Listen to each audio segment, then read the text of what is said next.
L'or et l'argent sont sans doute deux des actifs au sujet desquels circulent le plus de mythes, de légendes urbaines. Alors, soyons clairs, on a le droit d'aimer ces deux métaux, on a également le droit de les détester.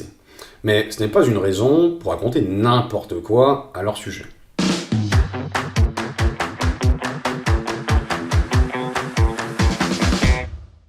Débutons avec une tarte à la crème à laquelle vous n'avez pas pu échapper.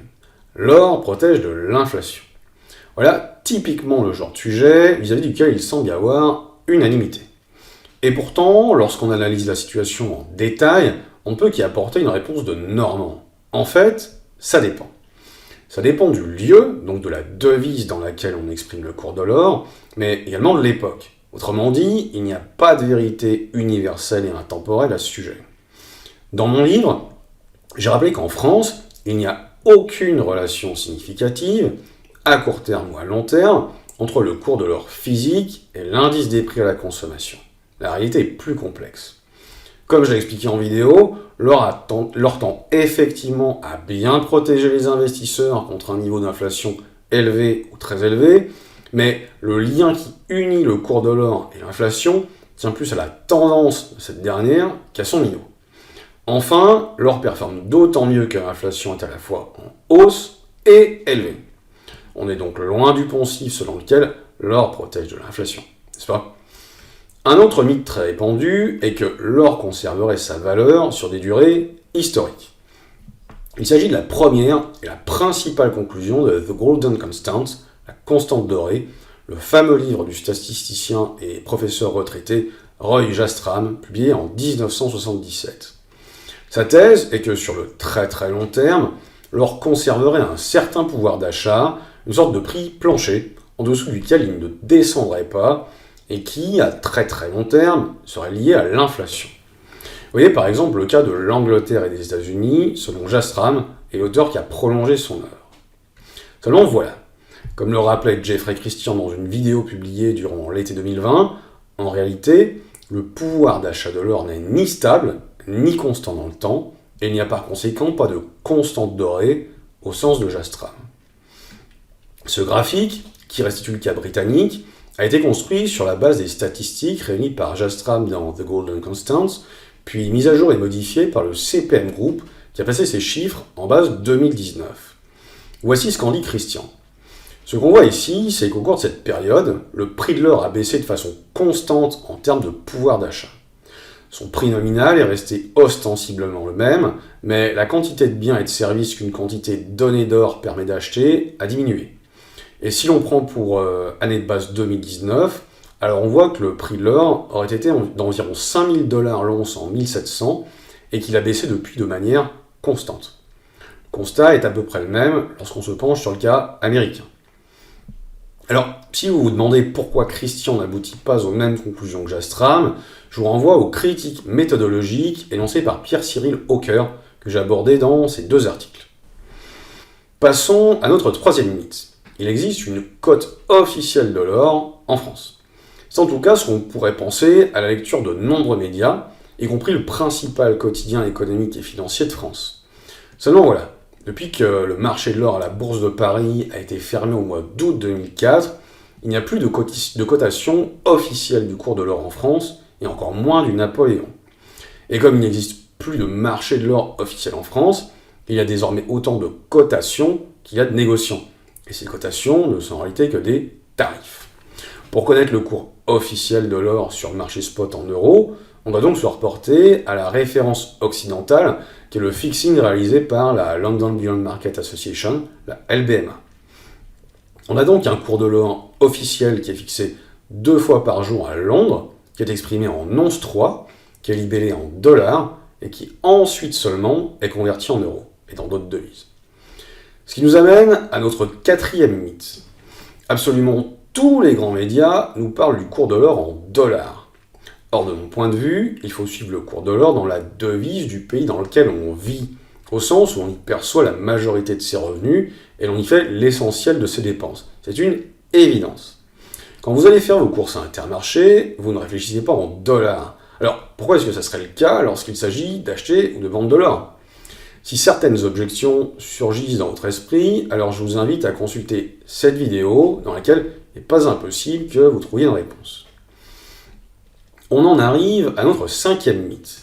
Les marchés de l'or et de l'argent seraient parfois en déficit, ce qui serait censé faire monter les cours.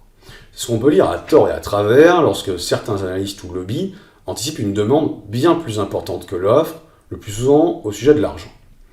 Une variante à ce mythe consiste à présenter comme paradoxal le fait que la demande de métal dépasse largement la production minière et le recyclage, mais que le cours de l'argent chute.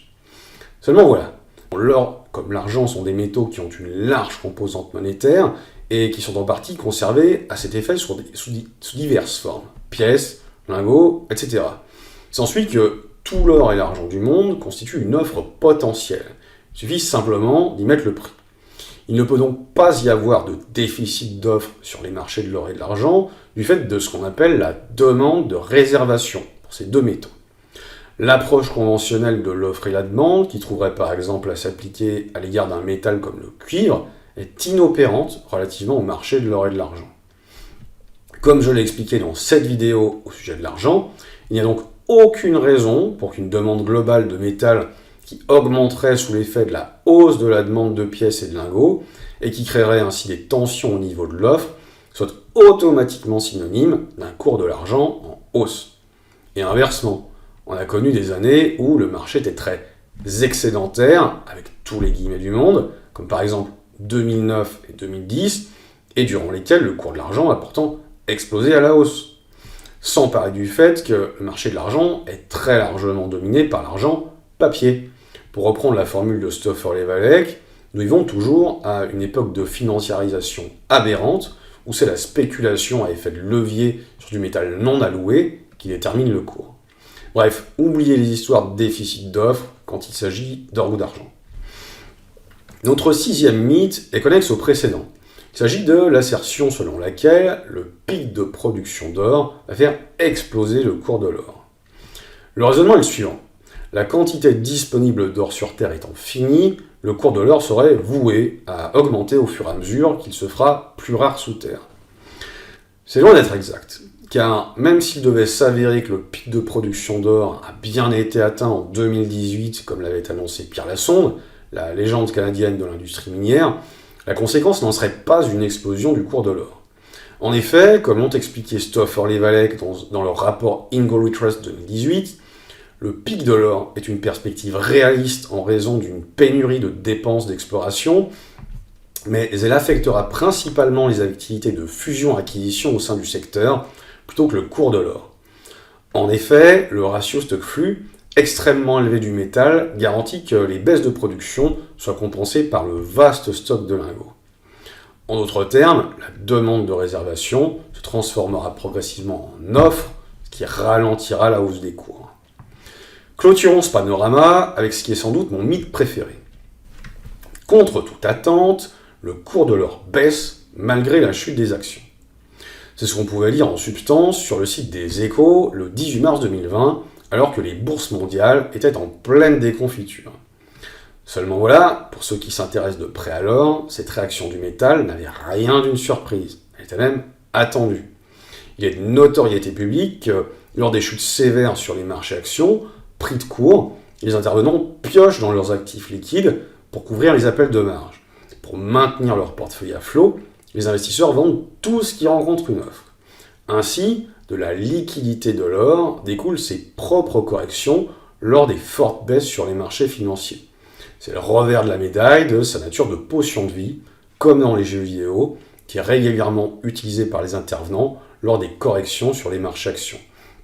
Mais nombre de commentateurs ne comprennent pas que ce n'est pas malgré la baisse des actions que le cours de l'or baisse, mais qu'il baisse justement à cause de la baisse des actions, et qu'il remplit ainsi parfaitement sa fonction de réserve de valeur. Voilà pour aujourd'hui. Si vous avez d'autres mythes en tête au sujet de l'or et de l'argent, n'hésitez pas à m'en faire part en commentaire. À bientôt!